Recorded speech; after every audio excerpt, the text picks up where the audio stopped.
2025 recruiting class off to a great start. Of course, depending on your service, the 2024 class is either number 3 or number 4 in the country. And so Mario Cristobal doing what he was brought to do and what he's got the reputation of doing. Nick Saban, I think, actually called him the best recruiter in the country at one point. Yeah. So your thoughts about what is the latest news, what it could be rumbling under the surface in regards to any guys that may make a move here in the next couple months?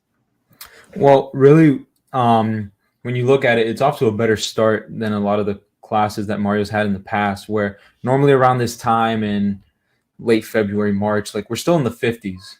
You know, they're still obviously ranking people, but like these rankings change. We've seen it over the last 3 years where Notre Dame around this time into the mid-summer is like around number 1 or 3, and they'll drop a little bit. Not saying that Notre Dame doesn't recruit well, but it's very hard to stay from wire to wire in the top 3 or at that number 1 spot. You know, it'll always fluctuate as more guys recruit, decommit, flip.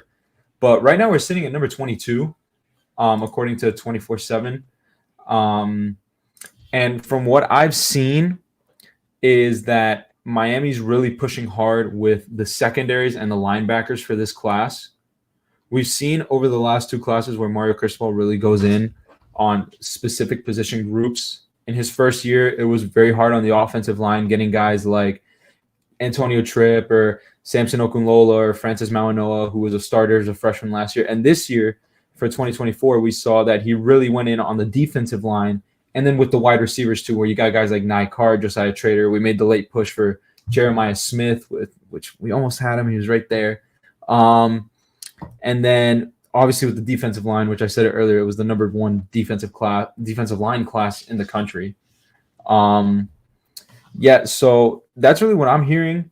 And so it's really just about the secondary. And one of those big fish is DJ Pickett, who, if I look at it here, he is the number 7 player in the country, number 3 cornerback, and the number 1 player in the state of Florida. So that would obviously be a huge get to keep a guy like that home rather than him go to a Georgia or an LSU or even go to somewhere like Florida State, which last year they did very well with recruiting the secondary position.